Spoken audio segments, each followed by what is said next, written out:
श्री राधे राधे श्री राधे राधे श्री राधे राधे श्री राधे श्री राधे राधे श्री राधे राधे श्री राधे जय श्री राधे राधे श्री राधे राधे श्री राधे राधे श्री राधे राधे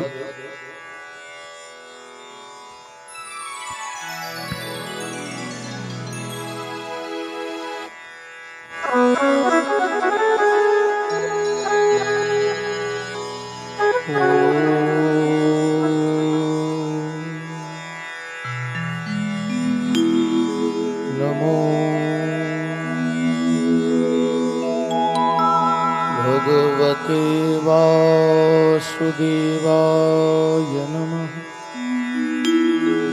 ओम श्री सीतारामाय नमः। श्री गुरुचरण कमलेभ्यो नमः। श्रीरामदूताय नमः। विघ्नेश्वराय वरदाय सुरप्रियाय लंबोदराय सकलाय जगद्दिताय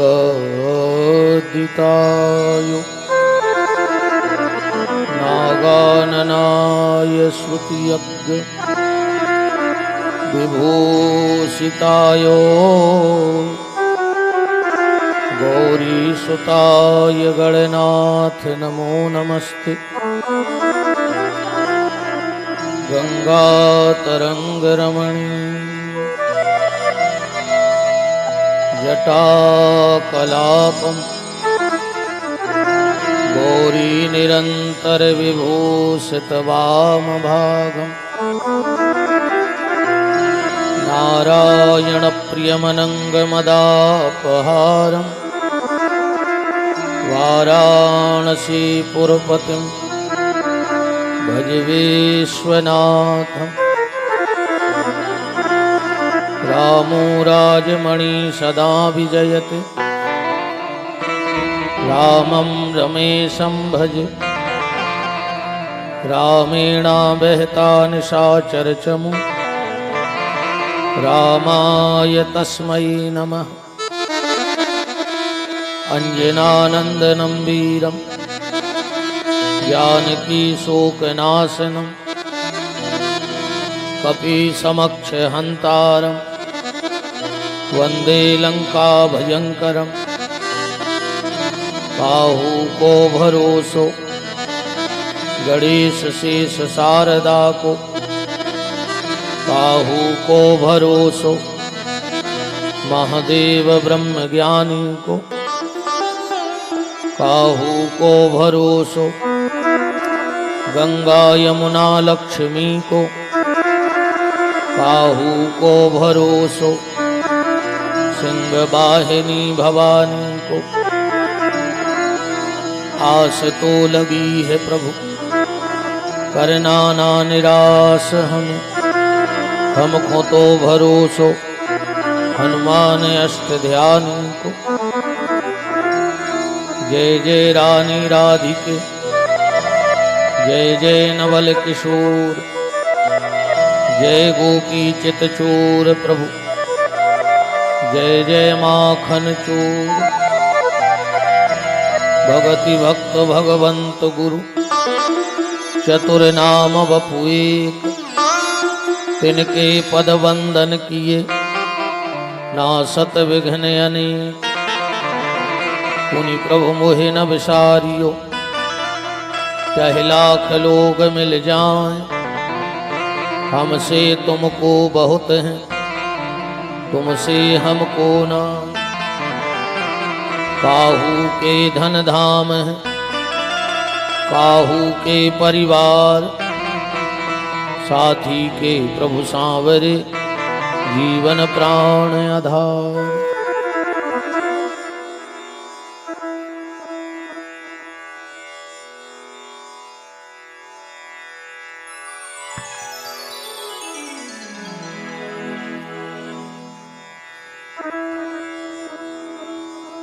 परत पर मंगलमय जगत नियंता जगदाधार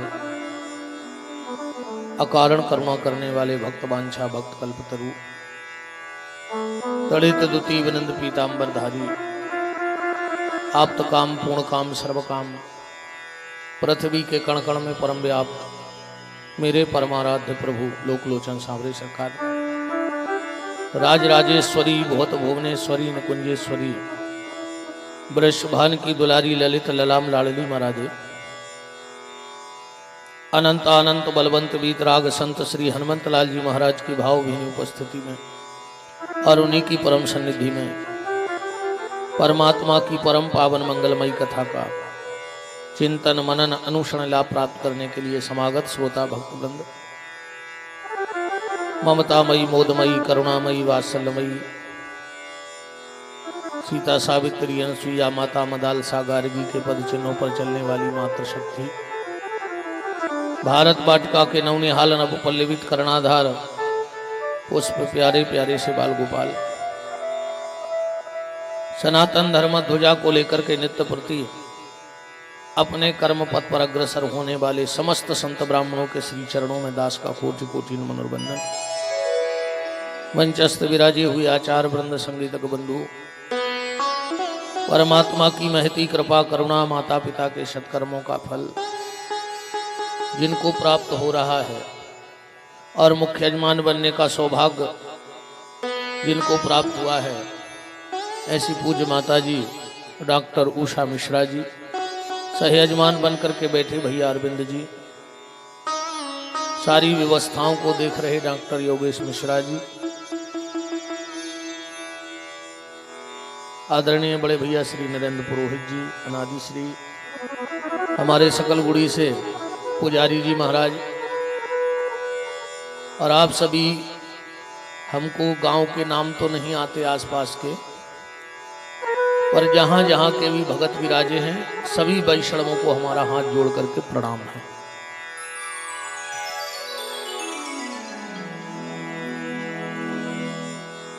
आज मंगलवार का दिन है और भगवान का नाम ऐसा है कि अमंगल का भी मंगल करता है। मंगल भवन अमंगल हारी अमंगल भी जीवन में हो तो भगवान का नाम मंगल करता है। भगवान जहां रहते हैं वहां मंगल होता है। राम जी जब तक अयोध्या में रहे तो अयोध्या का मंगल, आज जिस दिन अयोध्या छोड़ के गए जंगल तो गोस्वामी जी को लिखना पड़ा कि जंगल में भी मंगल हो गया। मंगल रूप भयऊ बन तबते अकीन निवास रमापति जबते। अच्छा, जिसने भगवान का नाम लिया उनका भी मंगल हो गया। हनुमान जी खूब नाम लेते हैं भगवान का, तो गोस्वामी जी को लिखना पड़ा मंगल मूर्ति मारुति नंदन सकल अमंगल मूल निकंदन। अब बात ये आती है, क्या हम हनुमान जी जितना भजन कर पाएंगे तो क्या हमारा मंगल नहीं होगा? तो गोस्वामी जी कहते बिल्कुल होगा, क्योंकि भगवान की मजबूरी है। कैसी मजबूरी? भगवान का स्वभाव है। देखो, जहर को चाहे तुम जान के पियो चाहे अनजान के पियो, मरोगे कि नहीं मरोगे? करंट को चाहे जान के छू लो चाहे अनजाने में, वो तो लगेगा, उसका स्वभाव है। ऐसे ही भगवान का स्वभाव है तारना। चाहे भाव में जपो चाहे को भाव में जपो। अब गोस्वामी जी ने लिखा है, भाव को भाव अनख आलसहु नाम जपत मंगल दिशि दसहु। ऐसे भी भगवान का नाम लो, आपका मंगल होगा। अब भजन करते रहो। तुम तो भजन करने से क्या होगा? बोले भगवान मिलेंगे। इसकी क्या गारंटी है कि मिलेंगे? बोले बहुत पहले लोगों को मिल चुके हैं। अगर आज तक किसी को नहीं मिले होते तो हम लोग सोच लेते कि हमें भी नहीं मिलेंगे, पर अगर किसी ना किसी को मिले हैं तो एक आस तो बंधी है कि हमें भी मिलेंगे। प्रहलाद को भगवान मिले, ध्रुव को भगवान मिले, मीरा को भगवान मिले, तो हमें और आपको भी मिलेंगे। अगर नहीं मिलते तो किसी को नहीं मिलते, अगर किसी ना किसी को मिले हैं तो हमें और आपको भी ठाकुर जरूर मिलेगा। बस तुम तो भजन करते रहो, ज्यादा भटको भी मत। भगवान को तुम ढूंढ नहीं सकते हो, क्योंकि तुम्हें पता ही नहीं वो कहां रहता है। तो तुम तो जहां बैठे हो वहां भगवान का भजन करो। आपने इतनी कथाएं सुनी होंगी, कोई भी भक्त भगवान तक पहुंच पाया? आज तक नहीं पहुंचा। फिर क्या हुआ? बोले भगवान ही भक्तों के पास पहुंचे। जो भगत जहां बैठ के भजन करता था भगवान वहीं पहुंच जाते थे। जैसे सुबह तुम लोग घर से गैया निकालते होंगे। अब आजकल तो बड़ा विचित्र स्थिति बन गई है, लोग घर में गैया नहीं पालते, कुत्ता पालते। हाँ, आजकल घरों में गाय नहीं पाली जाती, कुत्ता पाला जाता है। अगर गाय पालोगे तो वो आखिरी में तुम्हें बैतरणी नदी पार करा देगी, और कुत्ता पालोगे तो क्या करोगे? हमें तो लगता है जो कुत्ता पालते हैं वो अगले जन्म की तैयारी करते हैं कुत्ता बनने की। अगले जन्म में कुत्ता ही बनेंगे। पहले सुबह हम लोग गांव में गाय खिरका तक लेके जाते थे, शाम को अपनी अपनी गैया को लेने खिरका आते थे। अब गाय लेने और छोड़ने नहीं जाते, अब तो सुबह सुबह कुत्ते को घुमाने जाते हैं लोग। अच्छा, गाय का तो गोबर भी काम में आता है। अच्छा, लीपा पोती कर लो, गणेश जी बना के पूजा कर लो, कंडे बना लो। कुत्ता का गोबर किस काम में आता है? आता है किसी उपयोग में? जो लोग कुत्ता पाल लेते हैं, लीपा पोती होती है, उपला बनाते हो, कंडा, फिर भी लोग कुत्ता पालते हैं। ये विडंबना है। जिसको घर के भीतर होना था वो घर के बाहर है, और जिसको घर के बाहर होना था वो घर के भीतर है। गाय को घर के भीतर होना था तो आज वो बाहर घूम रही है, और कुत्ते को घर के बाहर होना था तो वो घर में बंधा है। ये विडंबना है। तो सुबह जब तुम घर से गैया निकालते हो तो गैया का बछड़ा घर में ही रह जाता है। बछड़े को पता नहीं होता कि गैया कहाँ गई है, पर गैया को पता होता है कि हमारा बछड़ा कहाँ बंधा है। वो दिन भर कहीं भी घूमेगी, पर शाम को घर में आएगी अपने बछड़े के पास। बस ऐसे ही भजन का सोच लो। भक्त को पता नहीं है कि भगवान कहाँ है, पर भगवान को पता है कि मेरा भक्त कहाँ है। वो उस गाय की तरह ढूंढता हुआ तुम्हारे पास जरूर चला आएगा। तुम तो भजन करते रहो, भगवान आएगा इसकी क्या गारंटी है? इसकी गारंटी ये है, अच्छा हमारी माताएं भोजन तो बनाती हैं, यहाँ तुम लोग बनाते हो इस तरफ, कौन बनाता है? तुम के माताएं? माताएं बनाती हैं ना?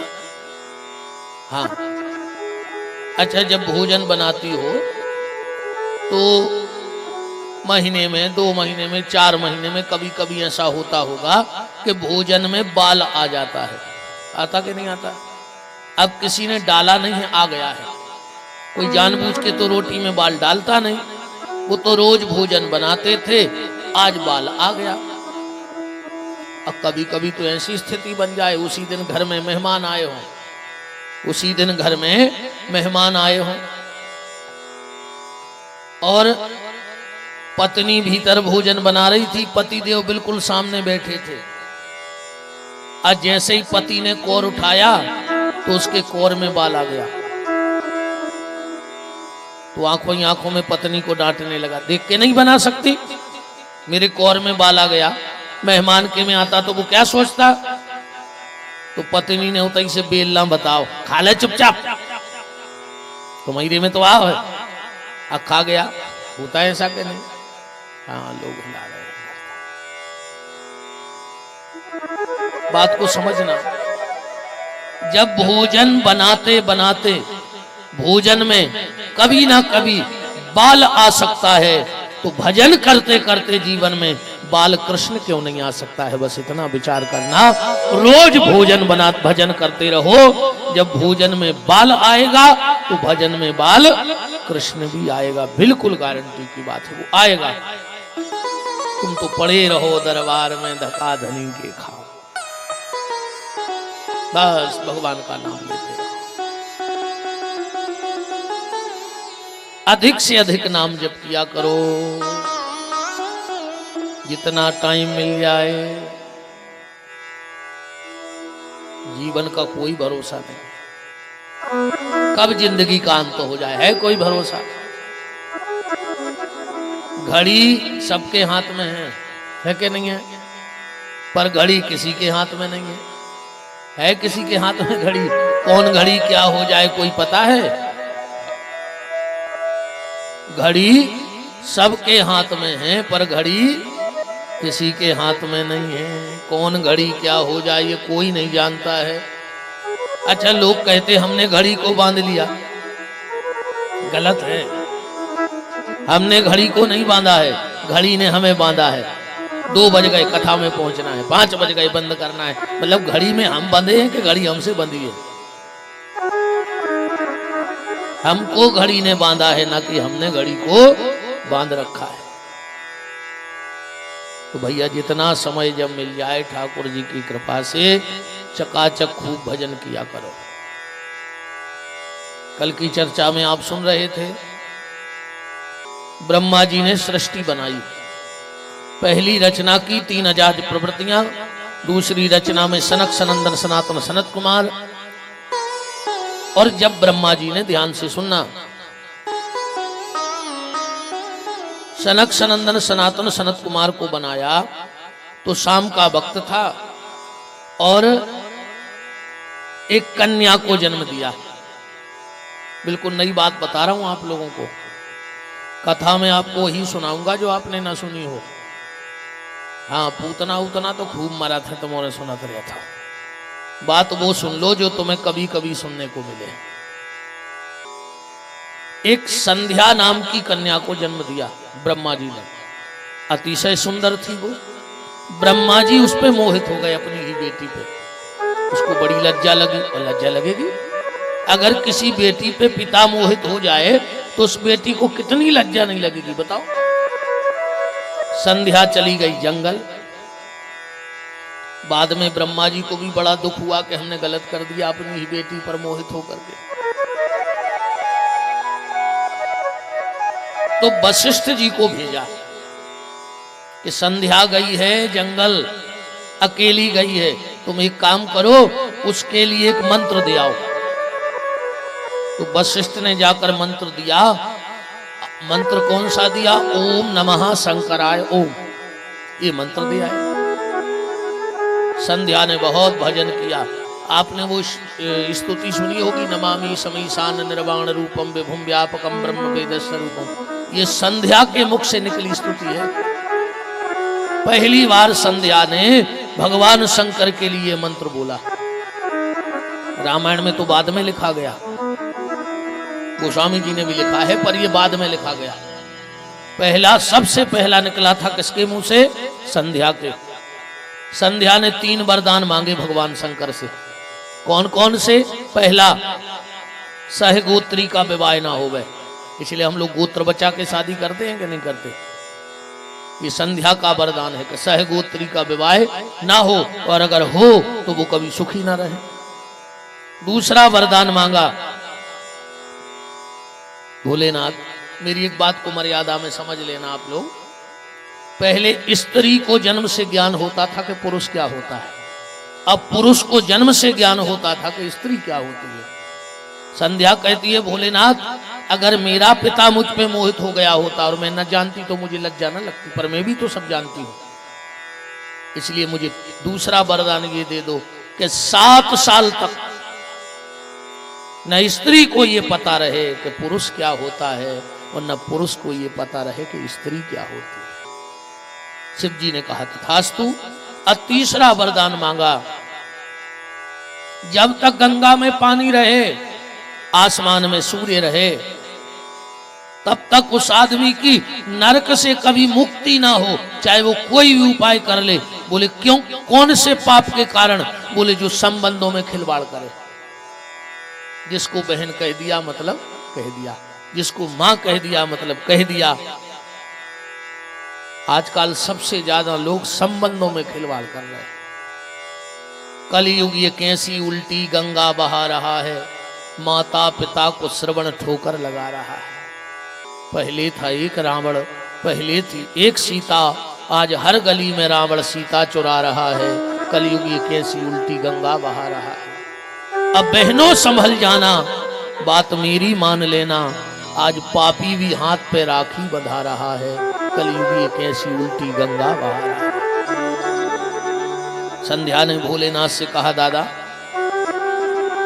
मेरा ये शरीर, इस पे पिता मोहित हो चुका है, अब मैं इसे रखना नहीं चाहती, नष्ट करना चाहती हूं। भगवान शंकर ने कहा, सुनो देवी, अगर जन्म हुआ होता तो शरीर नष्ट हो जाता, तुम तो प्रकट हुई हो, तो ये शरीर नष्ट तो नहीं हो सकता, पर इसकी शुद्धि जरूर हो सकती है। बोले कैसे? बोले यहां से कुछ दूर जाकर एक मेधातिथि नाम के महात्मा यज्ञ कर रहे हैं, और वो पूर्णाहुति का मंत्र भूल गए हैं, तो तुम जाके उनके यज्ञ में कूद जाओ, वो तुम्हें शुद्ध कर देंगे।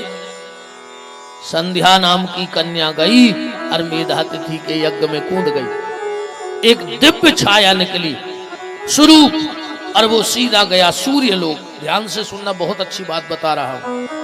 सीधा चला गया सूर्य लोक। सूर्य ने इस कन्या से विवाह कर लिया।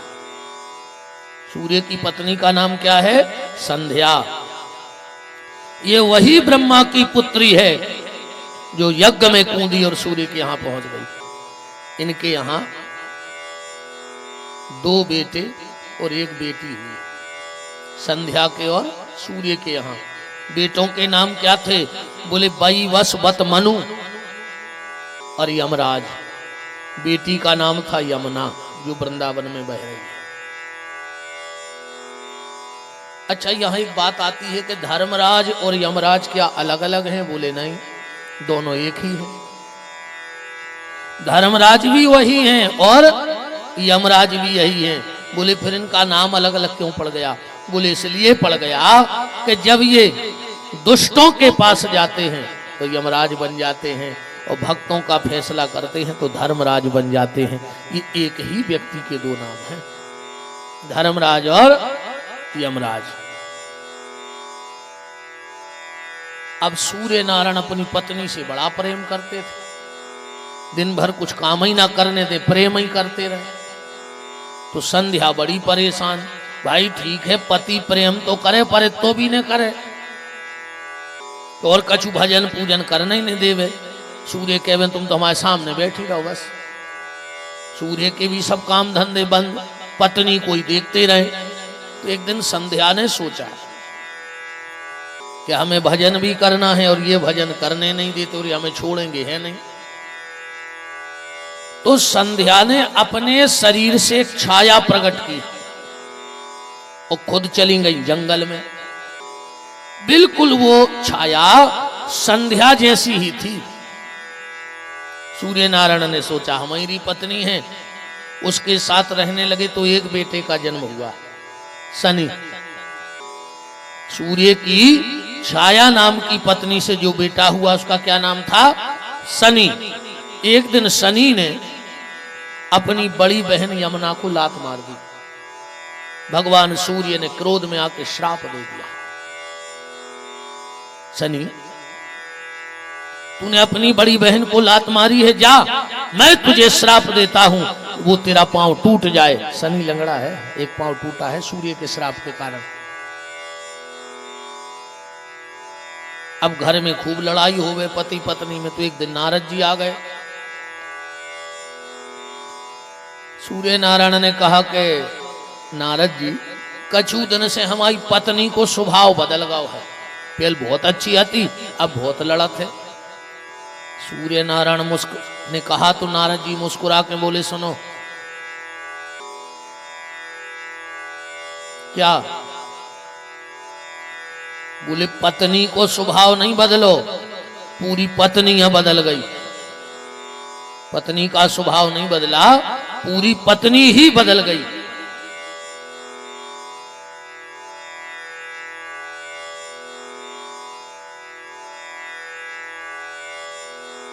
रुपये को जब प्रचार होने लगा। बोलो वृंदावन बिहारी लाल की। क्या कहा, हमारी पत्नी बदल गई? बोले हाँ। बोली ये तो छाया है, असली पत्नी तो जंगल में है। सूर्य नारायण तुरंत जंगल को भागे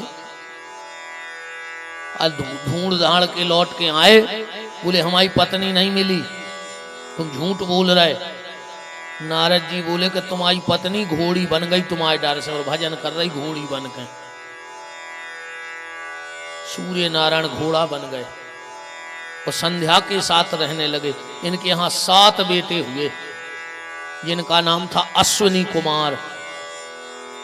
जब बहुत दिन हो गए तो एक दिन संध्या अपने रूप में आकर के बोली कि हे सूर्य, तुम हमसे इतना प्रेम करते हो तो जाओ, हम घोड़ी बने तो तुम घोड़ा बन गए, आज हम वरदान देते हैं। बोले क्या?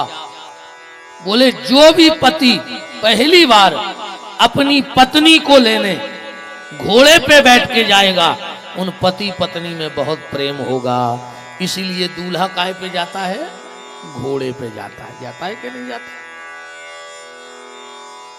सूर्य नारायण ने कहा तो सुनो देवी, अगर तुमने ये वरदान दिया है कि जो भी पति अपनी पत्नी को